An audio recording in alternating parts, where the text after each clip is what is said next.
Imagine walking down a deserted street, the silence only broken by the sound of rustling clothes and the faint clinking of potions in a doctor's bag, as a figure emerges from the shadows, its presence striking fear into the hearts of all who cross its path. This was the medieval plague doctor, a harbinger of death, and you were about to unravel the dark truth behind their notorious treatments.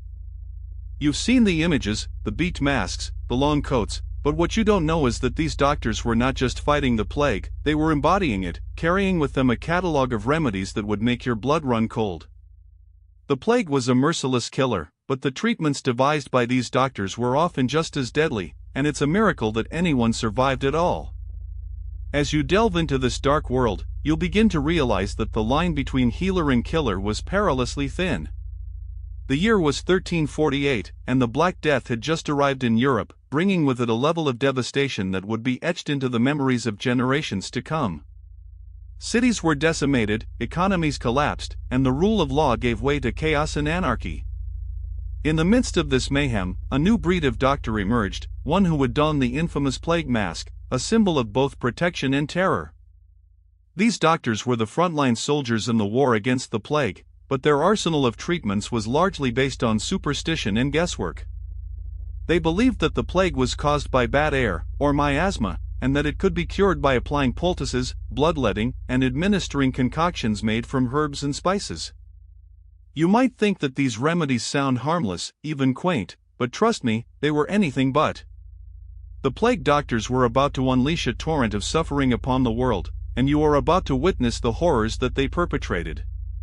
As you walk through the narrow streets of a medieval town, the smell of death and decay hangs in the air, a constant reminder of the plague's presence. The sound of suffering and desperation fills your ears, and the sight of plague doctors moving from house to house, their masks glinting in the sunlight, strikes fear into your heart. But what were these doctors actually doing, and how did their treatments contribute to the mounting death toll? The answer lies in the gruesome details of their remedies, which ranged from the bizarre to the downright lethal. They would apply poultices made from onion and garlic to the affected areas, or use bloodletting to balance the patient's humors. But these treatments were not just ineffective, they were also excruciatingly painful, and you can't help but wonder, were the plague doctors truly trying to cure their patients, or were they merely perpetuating a cycle of suffering and death?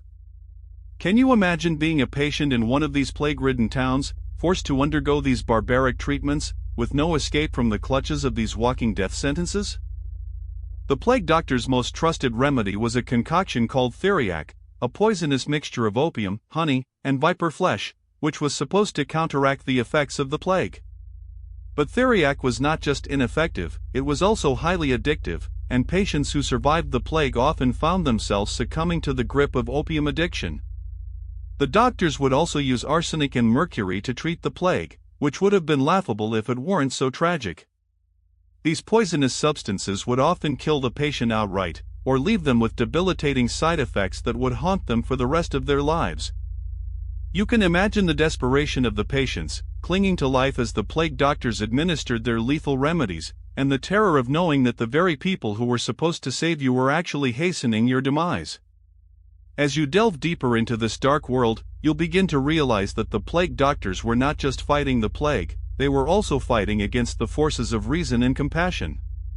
The plague doctors' treatments were not just limited to the physical realm, they also ventured into the spiritual, using prayer and ritual to ward off the evil spirits that they believed were responsible for the plague. They would burn incense and herbs to purify the air, and use sacred relics to protect themselves from the disease. But these spiritual remedies were not just harmless superstitions, they also contributed to the plague's spread, as people would gather in large numbers to pray and seek protection, thereby increasing the chances of transmission. You can imagine the scene, a crowded church, the air thick with incense, the sound of prayer and chanting filling the air, as the plague doctors move among the faithful, administering their toxic remedies, and spreading the disease with every step. And you can't help but wonder, what was the true cost of these spiritual remedies, and how many lives were lost in the pursuit of a cure that was nothing more than a fantasy? Were the plague doctors truly men of God, or were they merely using the cloak of spirituality to further their own interests?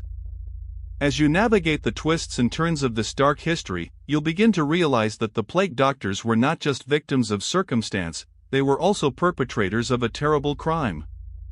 They were the instruments of a society that was driven by fear, superstition, and a desperate desire to cling to life.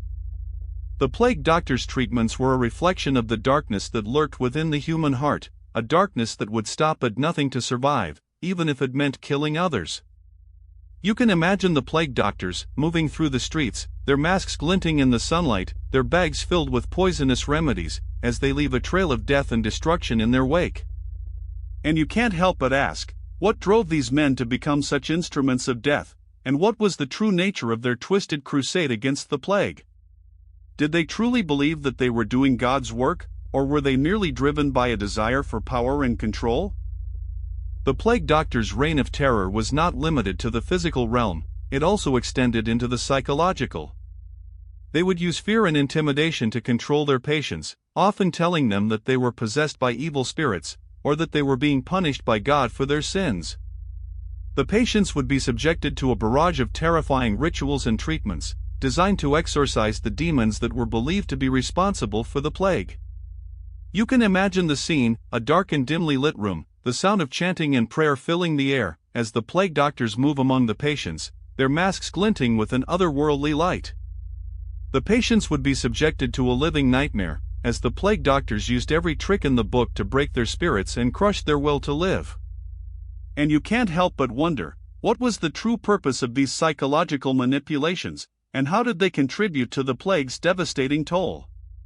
Were the plague doctors merely trying to save souls, or were they using their powers of persuasion to further their own dark agendas? As you delve deeper into the heart of darkness, you'll begin to realize that the plague doctors were not just a product of their time, they were also a symptom of a deeper disease.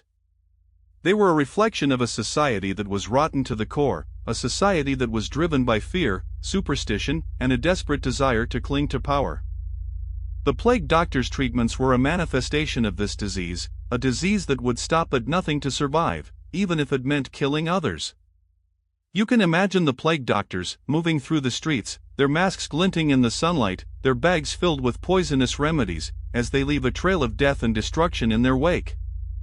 And you can't help but ask, what is the true legacy of the plague doctors, and how did their dark practices contribute to the evolution of modern medicine? Did they truly pave the way for the advances that we enjoy today, or did they merely perpetuate a cycle of suffering and death that continues to haunt us to this day? The plague doctor's story is a cautionary tale, a reminder of the dangers of unchecked power and the importance of compassion and empathy. It's a story that should make you question everything you thought you knew about the past and the present. As you reflect on the horrors that you've witnessed, you'll begin to realize that the plague doctors were not just a relic of a bygone era, they were also a warning about the dangers of fear, superstition, and the lust for power.